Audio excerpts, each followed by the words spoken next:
Good morning friends, स्वागत है आपका आपके अपने यूट्यूब चैनल में। और आज हम टीचिंग रीडिंग स्किल के बारे में पढ़ने वाले हैं। हमने जो 2 स्किल हैं वो कंप्लीट कर ली हैं और आज जो तीसरी सीक्वेंस वाइज रीडिंग स्किल बनती है, तो आज हम रीडिंग स्किल के बारे में बात करेंगे। तो रीडिंग स्किल होती क्या है? पठन कौशल, पढ़ना और पढ़ना भी किस तरीके से। अब ऐसे नहीं होता, स्किल जब सीखते हैं, कौशल जब सीखते हैं, तो इसका मतलब ये नहीं होता कि आप अगर पठन कौशल की बात करते हैं तो अगर आपको पढ़ना आता है तो आपके अंदर पठन कौशल है, इसका मतलब ये कतई नहीं होता।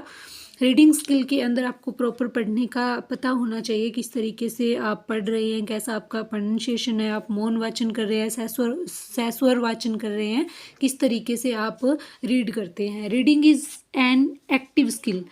रीडिंग एक्टिव होती है क्यों? जब हम कुछ रीड करते हैं, कुछ पढ़ते हैं, तो आपको पता है हम सबसे ज़्यादा एक्टिव रहते हैं।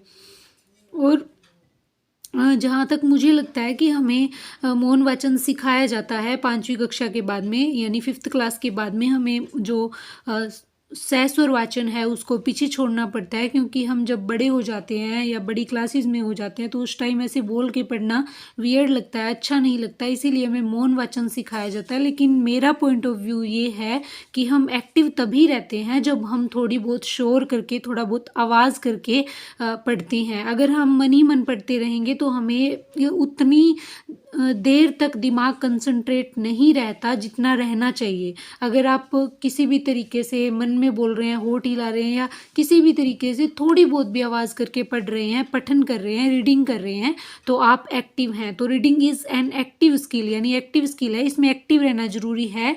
And A receptive skill, receptive skill में क्या होता है? जो ग्राह्य कौशल होते हैं ना, जिनसे हम कुछ ग्रहण करते हैं, तो वो रिसेप्टिव में आते हैं। We receive information when we read, यानी जब हम कुछ पढ़ते हैं तो हम इंफॉर्मेशन प्राप्त करते हैं, जानकारी प्राप्त करते हैं। Like listening, students need to learn how to read effectively, यानी जिस तरीके से हमें सुनना आना चाहिए, भी हम किसी भी चीज़ को ध्यान से सुने, इसी तरीके से हमें बहुत ही इफ़ेक्टिवली पढ़ना भी आना चाहिए। We have to develop this skill because of these, यानी हमें हमारे अंदर ये कौशल क्यों होना चाहिए?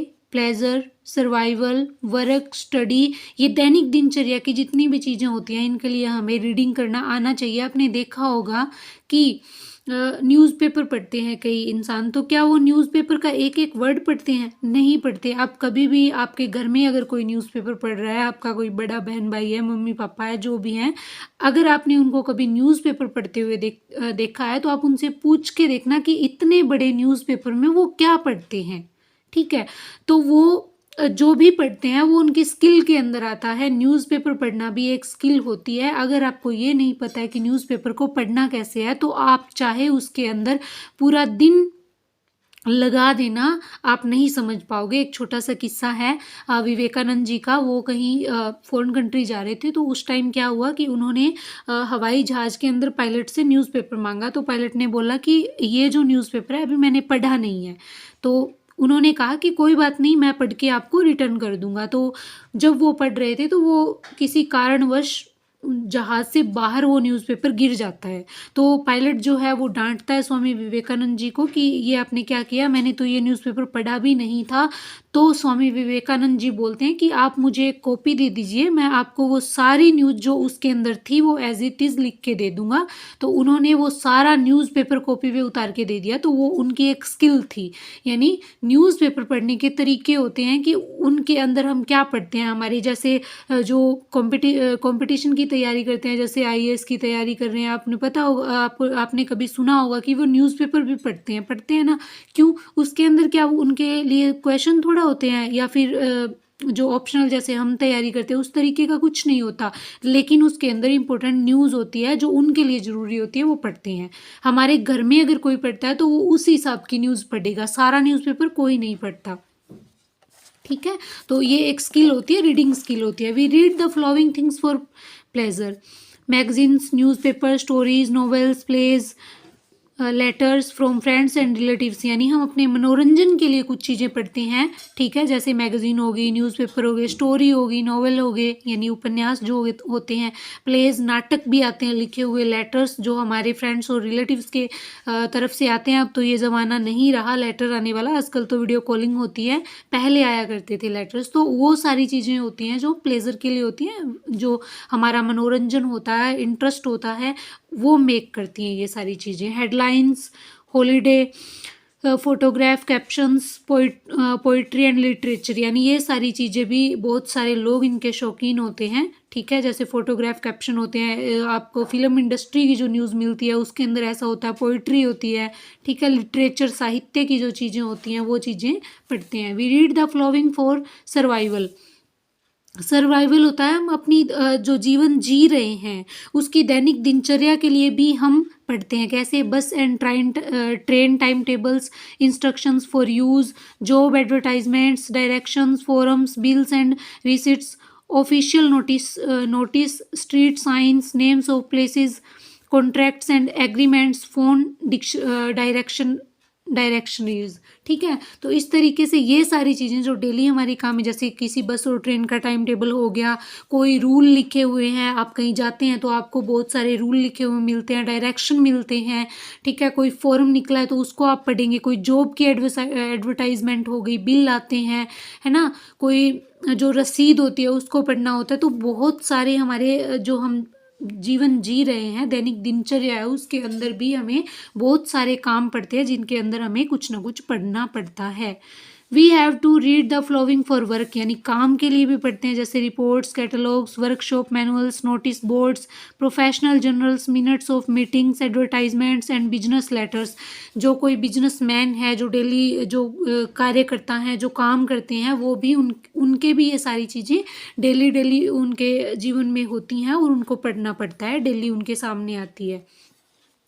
We read the following for study, study के लिए बताने की ज़रूरत नहीं है क्या क्या पढ़ते हैं आप, ठीक है। डिक्शनरीज हो गया, टेक्स्ट बुक हो गई, इंडेक्स हो गए, ग्लोसरीज होगी, ठीक है, लाइब्रेरी कैटलॉग्स हो गए, abstracts, charts, reference books and graphs, ये सारी चीज़ें अब हम भी जो स्टडी कर रहे हैं तो देख लीजिए हम क्या क्या पढ़ते हैं। तो सारी चीज़ों के अंदर हमें पढ़ने की ज़रूरत तो पड़ती ही है, इसीलिए हमें पठन जो कौशल है हमारा विकसित करना होता है कि हमें किस चीज़ के अंदर कितनी चीज़ को पढ़ना है, ठीक है, उसके अंदर काम की चीज़ें कितनी हैं और क्या हमारे काम की है वो हमें उसके अंदर छांट के पढ़नी होती है, ठीक है। जैसे एडवर्टाइजमेंट न्यूज़पेपर में बहुत सारे आते हैं, शादी के भी आते हैं, है ना, आते हैं, लेकिन हमारे काम की कौन सी होती है? जॉब वाली होती है। जो शादी करना चाहते हैं, जो शादी के लिए देखते हैं, उनके काम की कौन सी होती है? शादी वाली होती है। तो अपनी ज़रूरत के हिसाब से हम पढ़ें, वो हमारा पठन कौशल है।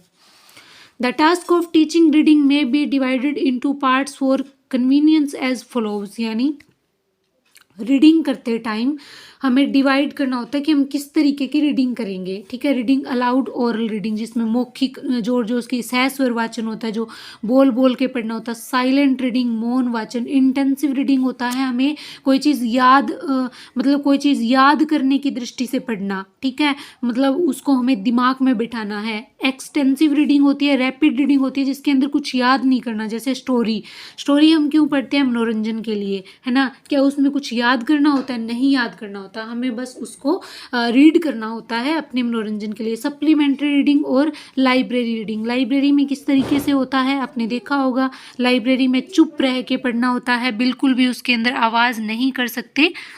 Reading helps as us in decoding a message, extracting information from a text, getting specific questions answered, making sense of the text, predicting and interpreting, constant making and remaking of hypothesis.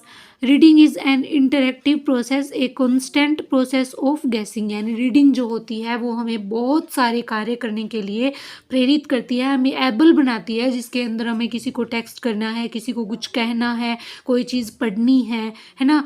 तो वो सारी की सारी चीज़ें हैं वो reading के अंदर आ जाती है और रीडिंग हमें इसके ये एबिलिटी हमारे अंदर विकसित करती है। Strategies for teaching reading skills, reading skill की पढ़ाने की स्ट्रेटजी क्या है, हमें किस तरीके से बच्चे को रीडिंग स्किल पढ़ानी चाहिए।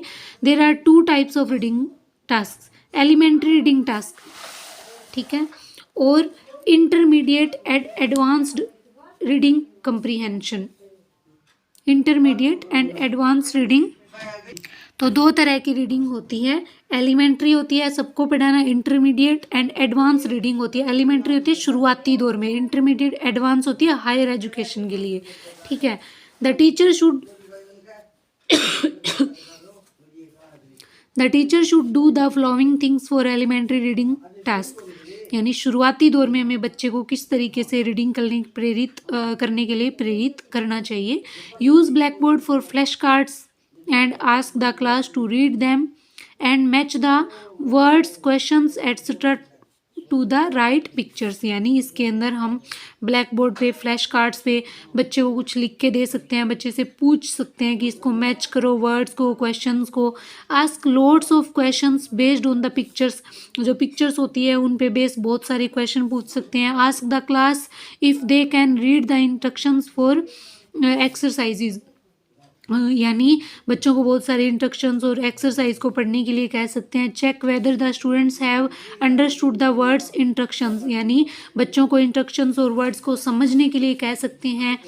The teacher should do the following things for intermediate advanced reading comprehension, यानी एडवांस रीडिंग कंप्रीहेंशन के लिए हम क्या कर सकते हैं। Ask them if they know anything about the topic etcetera, यानी अगर वो किसी टॉपिक के बारे में कुछ जानते हैं तो उन्हें उसके बारे में पूछ सकते हैं। आस्क प्री रीडिंग क्वेश्चंस, यानी क्वेश्चंस को पहले से उनको कह सकते हैं कि इनकी रीडिंग करो, ठीक है, रिवाइज करो। Give instructions for silent reading, मौन वाचन के लिए इंस्ट्रक्शन दे सकते हैं। Ask the class to guess the meaning of particular word which the students find difficult, यानी किसी पर्टिकुलर मीनिंग के बारे में बच्चों को ढूंढने के लिए कह सकते हैं। Make use of the following activities if necessary, यानी मैचिंग क्वेश्चन एंड आंसर्स, यानी क्वेश्चन के आंसर मैच करने के लिए। मैचिंग सेंटेंसेस टू पिक्चर्स और वॉल चार्ट्स, यानी सेंटेंस को मैच करने के लिए कोई पिक्चर लगी हुई है, कोई वॉल चार्ट लगा हुआ है, उनके अंदर सेंटेंस को मैच करने के लिए कह सकते हैं। जम्बल्ड पैराग्राफ्स और टेक्स्ट,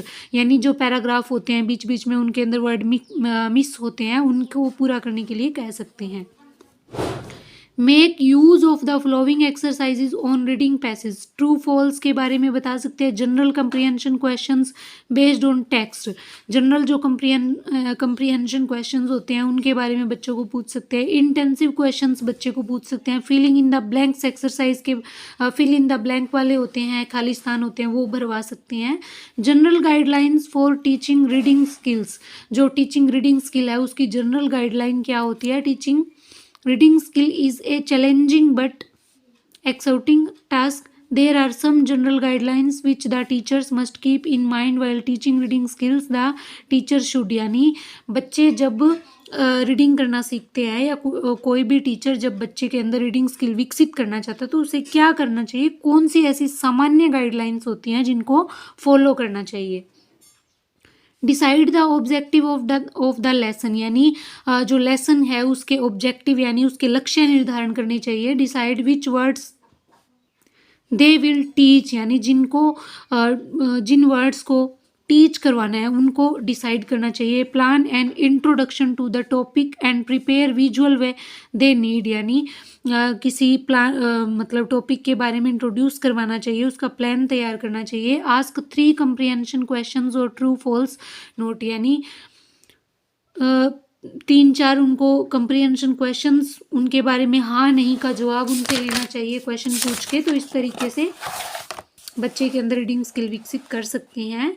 और prepare some questions for more intensive reading and practice in reading skills, यानी intensive reading and practice reading skills, यानी कुछ क्वेश्चन जो है बच्चों को रीडिंग स्किल की प्रैक्टिस करवाने के लिए पूछ सकते हैं। If the text happens to be difficult the teacher may and should help the class by. If the text happens to be difficult, अगर टेक्स्ट जो होते हैं, शब्द जो होते हैं वो डिफ़िकल्ट है, मतलब कठिन है, the teacher may and should help class by, तो टीचर बच्चों की हेल्प कर सकता है। कैसे? गिविंग मोर बैकग्राउंड इन्फॉर्मेशन, तो उनके बारे में और ज़्यादा इन्फॉर्मेशन दे के। Dividing text into short chunks, जो टेक्स्ट हैं, जो लंबे लंबे कई स्पेलिंग्स होती है उनको डिवाइड करके बता सकते हैं। Asking easy questions, easy question पूछ सकते हैं। प्री फ्रेजिंग डिफ़िकल्ट आइडियाज़, मतलब जो डिफ़िकल्ट आइडियाज़ हैं उनको आसान करके बता सकते हैं। Setting easy task like matching questions and answers, जो क्वेश्चन आंसर होते हैं उनको मैच करने वाले इजी टास्क से समझा सकते हैं। Pressing and encouraging the class, और क्लास को मोटिवेट करते रहना चाहिए, बार बार उनको प्रेरित करते रहना चाहिए। तो इस तरीके से हम बच्चों को रीडिंग स्किल के लिए पूरा एकदम प्रेरित कर सकते हैं, उनके अंदर रीडिंग स्किल विकसित कर सकते हैं। ठीक है, तो रीडिंग स्किल के लिए एक टीचर को क्या क्या करना चाहिए, क्या नहीं करना चाहिए, हम वो पढ़ चुके हैं। नेक्स्ट हम कल राइटिंग स्किल की बात करेंगे, उसके बाद इसके कुछ क्वेश्चन करेंगे, और उसके बाद हमारी जो चारों स्किल है वो स्किल वाला टॉपिक पूरा ख़त्म हो जाएगा। नेक्स्ट हम अदर टॉपिक लेंगे, और मिलते हैं कल नई क्लास में नई वीडियो के साथ। तब तक के लिए वीडियो को शेयर करें, चैनल को सब्सक्राइब करें। थैंक यू, जय।